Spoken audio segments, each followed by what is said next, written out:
Hello everyone, welcome back to the channel. I'm Julie and today we are talking about the best interior design projects to increase home value. We'll be talking about typical costs, why most people renovate, where to splurge, where to save, and what you might gain as a return on your investment. So if you're looking for my expert design tips on what interior design projects you should be investing in to increase home value, this video is for you. Now, what makes me an expert on this topic? I'm not a builder, I'm not a contractor, I'm not a realtor. But what I am is a homeowner first and an interior designer with over 18 years of experience in the industry. I know exactly what clients are ripping out the minute they step into a brand new home. They're looking for outdated finishes, outdated appliances, key finishes and features that will not only beautify the home, but will add a huge value in the long run. So let's jump right to my list, and this is in no particular order. We're starting off with a kitchen update. Now, where do you splurge on a kitchen remodel and when do you save? You're simply splurging on the appliances. I think one of the first things that homeowners are looking for when they walk into a space is, are the appliances new? If the appliances aren't new and they're dated, they're old, they're broken, you might be spending a pretty penny just to update these key pieces. We're talking about the stove range, the refrigerator, the dishwasher, those three major players in a kitchen that is going to cost you a little bit more to update. Here's a breakdown of what you can expect when you're investing in new appliances for the kitchen. Refrigerators come in all shapes and sizes. You've got freezer on top and fridge on bottom, side by side, French doors, and countertop depths.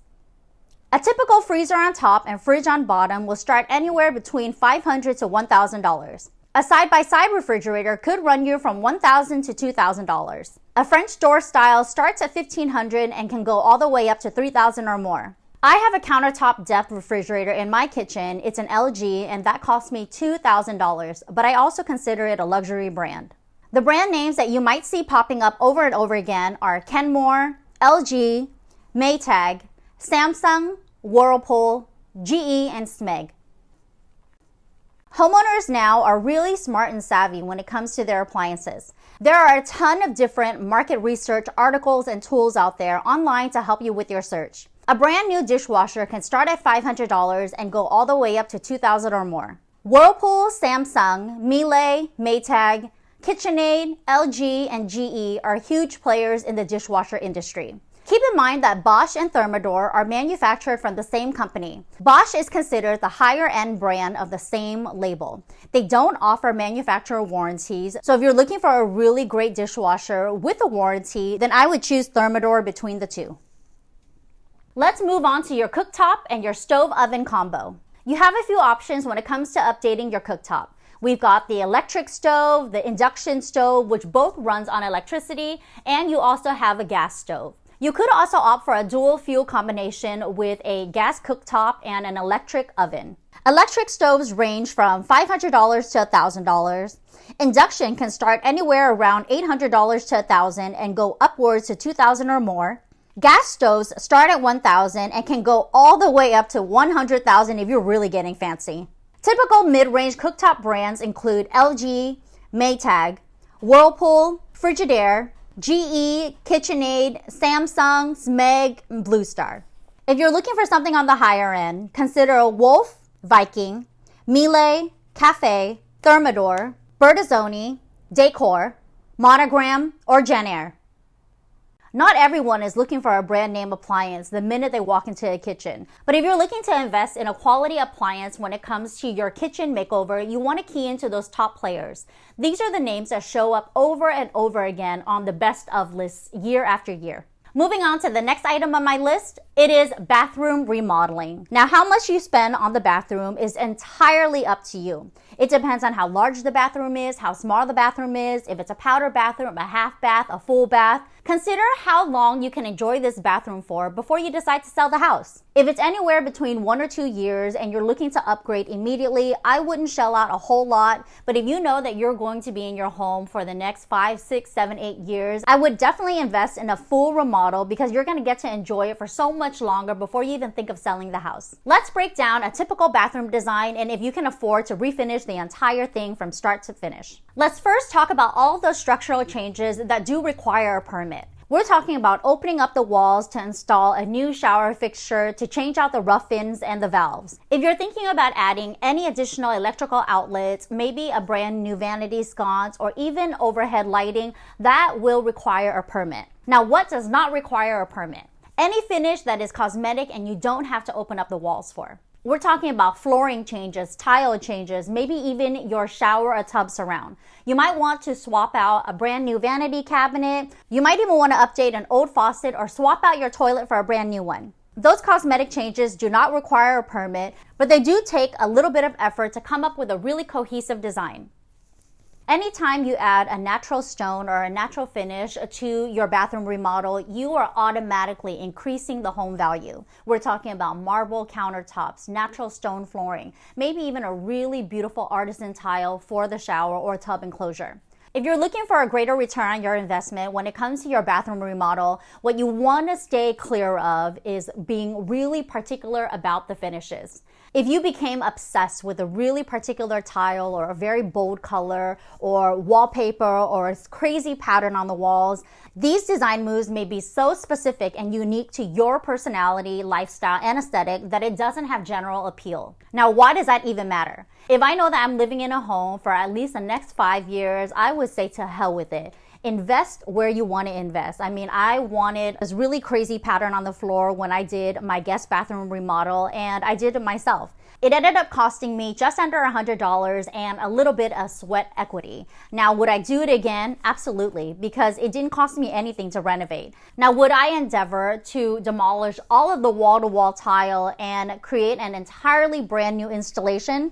Maybe not right now. I hope to be looking for a new home for my growing family within the next 2 or 3 years. So I don't think that I would be shelling out an additional $5,000 to $10,000 just to remodel this entire bathroom because I still love it.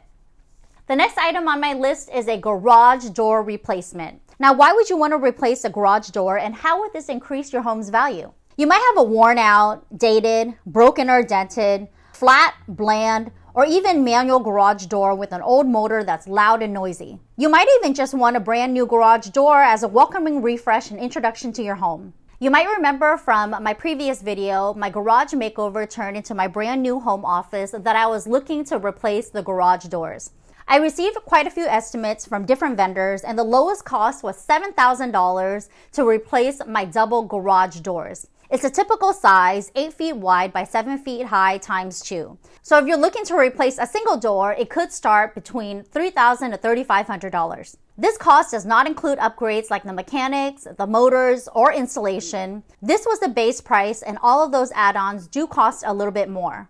But what you get is a huge return on your investment since it's the first thing that potential home buyers see once they approach your beautiful home. The next design project to increase home value is exterior paint and siding. From the garage to the exterior paint, these aren't interior design related, but of course with the facade of your home, I feel like it's just as important. The typical range for painting only starts at $1,500 to $4,000. My contractors have charged anywhere between 50 cents to $4 a square foot, depending on what the material is. Brick can range from $2 to $4 a square foot. Wood and vinyl can range from $1 to $3 just to paint. The stucco or plaster range, which is huge in Southern California, is from $1.50 to $4. The cost to paint concrete, since it's a little bit more porous, is $2 to $7 per square foot. The cost of exterior paint and siding depends on your preparation, if the home needs stripping, the size of the house, how many stories it is, and also if you're replacing an existing material. But like I said, curb appeal speaks volumes when it comes to your home's design. The next interior design project to increase home value is a finished attic or a basement. Now, I am an interior designer who is based in Southern California. So have I ever even finished an attic or a basement? I haven't, to be honest. I had to do a little bit of research and here's what I found. The typical cost to refinish an attic starts at $5,000 and it can range all the way up to $75,000 depending on the finishes. The average homeowner will invest $25,000 with new insulation. This also depends on whether or not the attic is a walk-up or if it's just storage. For a walk-up type of attic, the median range is $8,000 to $25,000. If it's just a storage attic, it could cost you $4,000 to $20,000. If you're converting the attic into a bedroom or an office, of course you're paying a little bit more for insulation, lighting, and that could cost you from $10,000 to $30,000. The average cost to refinish a basement is $20,000, which is a little bit less than the attic. The typical range starts at $2,500 all the way up to $35,000. You've got waterproofing that costs $2,000 to $7,000. Finishing that can cost anywhere between $30 and $75 per square foot. If you add in a bathroom, that could range between $5,000 all the way up to $15,000 depending on the size of the bathroom. If you're converting the basement into a home theater, be prepared to shell out about $300 per square foot. Depending on what you're doing with the attic or the basement, you can expect to spend between $20,000 to $25,000 to gain a return on your investment. The next item on my list is a really huge one, and I know that a lot of you home buyers out there can relate to. It is updating the HVAC system. Now, how many of you home buyers out there were met with a really old HVAC system or maybe even a non-existent one? The HVAC includes heating, ventilation, and the air conditioning, and the cost to replace an entire unit can range from $5,000 to $10,000, with the average cost being $7,000. The prices depend on the size and the brand of the HVAC system, the size of the house, the ductwork length, and the new unit's efficiency rating. For new installations, expect to pay anywhere from $2,000 to $15,000. My mother-in-law's house was quoted $20,000 for a completely new HVAC system because the old one was so outdated. It's a very modest 1,600 square foot house, and we ultimately opted not to do it and install a wall unit instead. HVAC installation prices typically include labor cost of between $500 to $2,500. Remember that it typically costs more to retrofit something that you already have in place versus replacing the entire existing unit. I live in a mid-century ranch-style home. This home was built in 1959, and the HVAC system felt like it was a part of that bygone era. Once you turned on the AC or the heater, the entire house shook. So I knew that it had to be replaced. Not to mention that during the hotter summer months, it cost us between $700 to $800 every 2 months to run the AC, which is insane. I mean, $400 per month just for myself and my husband in this 1,900 square foot home. I just thought there had to be a better way. Once we did a little bit more research, we decided to upgrade the entire unit, get an energy efficient model, have the ductwork routed to areas of the home that didn't previously have HVAC, and ultimately our total cost was $7,000. We did this pretty early on, maybe about a year after we purchased the home, and of course we're still living in it now. It's been 6 years since then, and I feel like there's so much value to this home remodel project because we're still living in the house. Updating your HVAC is one of those things that you should do immediately when you purchase a new house if you need to. You'll be able to enjoy it for years to come and reap all the benefits of your investment. The last item on today's list is not an interior design project, but I feel like there is such a huge return on your investment. It is outdoor landscaping. Now, I live in Southern California, and drought-tolerant landscaping is all the rage. We do have a drought issue here, so anytime you have any landscaping that doesn't have grass, it has less trees, it has a drought-tolerant plants, you're consuming less water, it's more energy efficient, and is really better for the environment all around. If you're looking around in your backyard right now and it's filled with dirt, there are so many ways that you can turn this into a design project to increase your home's value. You can fill it with topsoil, sand, mulch. You can even try rocks, stones, gravel, or concrete. The typical price range to fill dirt starts at $3 a square foot all the way up to $20 or more. Be prepared to spend $20,000 to $30,000 total for planting and hardscaping. The artificial turf in my courtyard cost me less than $10 a square foot, and as I know that artificial turf might not be the right choice for every homeowner out there, it really made sense for my home and my family's needs.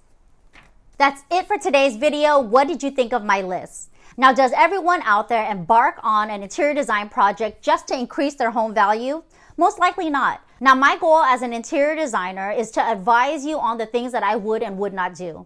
I deal with so many different clients with a different spectrum of needs. When a client hires me to embark on a brand new interior design project, one of the constants that always get refinished and remodeled first are the kitchens, the bathrooms, flooring, lighting, painting, outdoor areas. We really think about the bones and the structure of the space before we get into the nitty-gritty and the details of the finishes and the furniture.